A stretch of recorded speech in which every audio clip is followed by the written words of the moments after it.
Did you know that your mind plays tricks on you? Psychology researchers have known for a while about something called cognitive distortions. These are negative or irrational thought patterns that play a role in diminishing your motivation, destroying your self-esteem, and contributing to mental health problems like anxiety and depression. Now, any of these negative thought patterns are dangerous because what they essentially do is lead you to believe something that isn't true.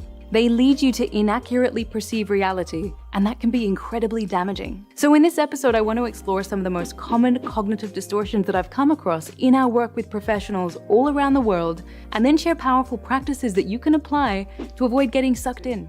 The first is overgeneralization. This is where you form a sweeping conclusion on the basis of very limited data. You see a pattern based on a singular event. For example, I didn't progress to the interview stage when I applied for that job, so I'm never going to get another job anywhere else. The mental filter. This is where you notice only the negative aspects of circumstances and you ignore the positive. It's also a form of pessimism bias. For example, everything has failed at work this week, when in fact, you did have a number of personal successes. Catastrophizing.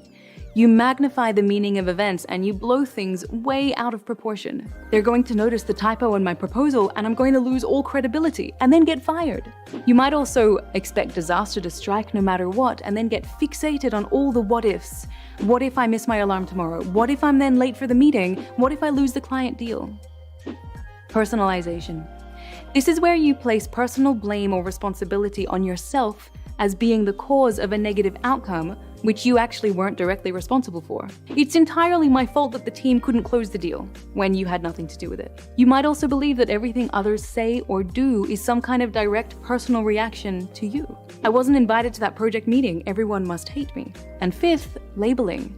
This is an extreme form of overgeneralization where you assign labels to yourself. For example, instead of, I made an error in that report when I submitted it, you attach a negative label to yourself and you say, I'm a failure, I'm completely useless. Now, the fact is, these negative distortions of the mind can lead you to feel bad and to make decisions that aren't in your best interest. The worst part is that they can become so deeply entrenched as a pattern of thinking that you come to accept them as a part of who you are, which then leads you to feel helpless. So if any of these cognitive distortions that I just took you through sounded even remotely familiar, here are 4 practices to help. First, take a step back and observe. In the psychology literature, there's a concept called metacognition, which involves an awareness of our thought processes and understanding the patterns behind them. So basically, you're thinking about your thinking. So the first step is to do that. Pull back to a bird's eye view and start to view your thoughts objectively. Write them down. What are you telling yourself about the situation and the event? Is it factual? Is it accurate? Could there be another way to interpret it? Second, replace absolutes. When we're stuck in patterns of cognitive distortion, we often use absolute language like always, nothing, or never. Rephrase these statements, replacing absolutes with something more realistic like sometimes or on occasion. Third, from labels to fact. So you didn't go to the gym today. Instead of I'm lazy, rephrase it as I didn't go to the gym today. If you didn't get the job, instead of I'm unemployable, say I didn't get the job. It sounds really simplistic, but it's about training yourself to search for facts rather than drawing incorrect conclusions about yourself. Keep a record of ants. Going forward, keep a notebook where you capture whenever an automatic negative thought, or ant, pops into your mind. Write down the following. What is the thought? What led you to have the thought? What caused the unpleasant feelings that you're experiencing? Which cognitive distortions are clouding your judgment? What evidence is there that the thought is true?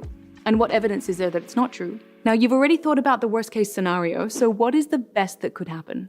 What's the most realistic scenario? And how likely are the best case and the most realistic scenarios?